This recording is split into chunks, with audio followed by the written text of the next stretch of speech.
नमस्कार, आप देख रहे हैं दिल्ली ग्लो न्यूज। आपके साथ मैं हूं कल्याणी। शुरुआत करते हैं आज की खास खबरों से। सिंधु जल संधि पर केंद्रीय मंत्री गजेंद्र सिंह शेखावत ने कहा, भारत में बहने वाली 6 नदियों के जल का बंटवारा आजादी के 13 साल बाद हुआ।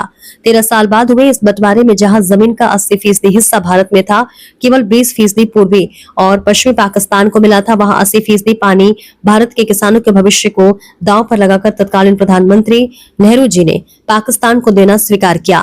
भारत की नदियों पर भी भारत के अधिकार को कई तरीकों से बाधित किया गया। इसकी कीमत देश के किसानों को चुकानी पड़ी।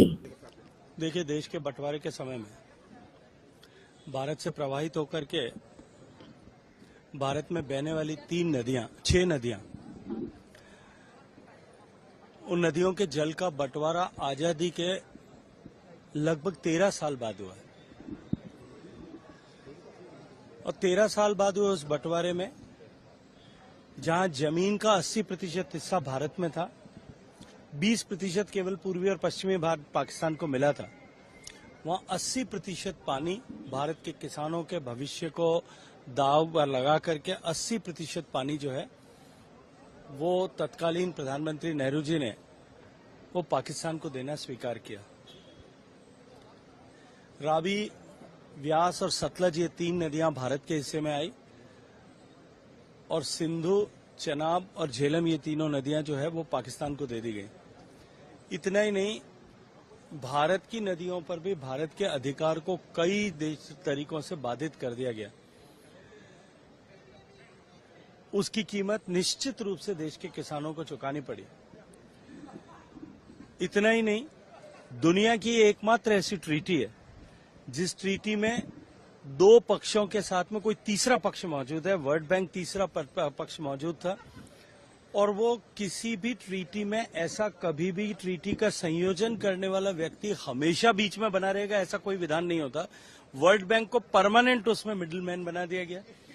टीटी को परपेचुइटी पे डिजाइन कर दिया गया कि कभी इसमें परिवर्तन ही नहीं हो सकेगा और उसके कारण से निश्चित रूप से भारत के हाइड्रो इलेक्ट्रिक पोटेंशियल को तो बाधित हुआ ही, लेकिन उसके साथ साथ में भारत की पानी की आवश्यकताओं की प्रतिपूर्ति पर हमेशा के लिए चलने लग गया। कोई भी देश पानी का जब बंटवारा करता है, 2 राज्यों के बीच में होता है, देश के विदेशों के बीच में होता है, तो उसमें कैचमेंट एरिया और कंट्रीब्यूशन जितना है उसके आधार पर डिवीजन होता है। लेकिन भारत और पाकिस्तान के बीच की इस ट्रीटी में पानी के उपयोग जहां जितना हो रहा है उसके आधार पर बंटवारा कर दिया गया। और इतना ही नहीं, उस बंटवारे को पाकिस्तान के पक्ष में झुकाने के लिए पाकिस्तान को 85 करोड़ रुपए उस समय नेहरू जी ने देना स्वीकार किया। और इस सब निर्णय करने के पीछे उन्होंने कहीं भी किसी भी तरह से देश की संसद को और देश के तत्कालीन कैबिनेट को कॉन्फिडेंस में नहीं लिया। अपितु जब संसद में 2 माह बाद इस पर प्रश्न चिन्ह उठाए गए, तब उन्होंने अपने ही साथी, जो कांग्रेस पार्टी के ही वरिष्ठ नेता थे, अशोक मेहता साहब, उनके द्वारा जो टिप्पणियां की गई उसको लेकर के और उनके अन्य कांग्रेस के नेताओं ने जो टिप्पणियां की उसको लेकर के उनके ऊपर बहुत डेरोगेटरी रिमार्क्स किए। तो निश्चित रूप से देश को ये जानने की आवश्यकता है कि किस तरह से कांग्रेस पार्टी ने, कांग्रेस पार्टी के नेताओं ने जब कभी भी ऐसा अवसर आया तब हमेशा देश के जो है हितों के लिए, देश के लिए दूरगामी नुकसानदायक इस तरह के निर्णय व्यक्तिगत जो है वो अपने मान सम्मान की अपेक्षा में इस तरह के निर्णय किए थे।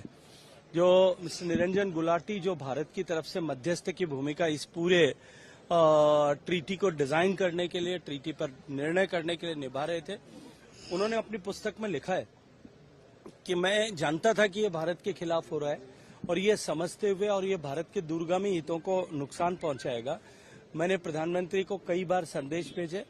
अंततः मुझे मिलने का समय मिला और मैंने रिक्वेस्ट किया कि एक बार पुनर्विचार करना चाहिए। भारत का ये पानी देने से और इतना पानी देने से भारत को हमेशा हमेशा के लिए नुकसान होगा, कोलैटरल नुकसान होगा।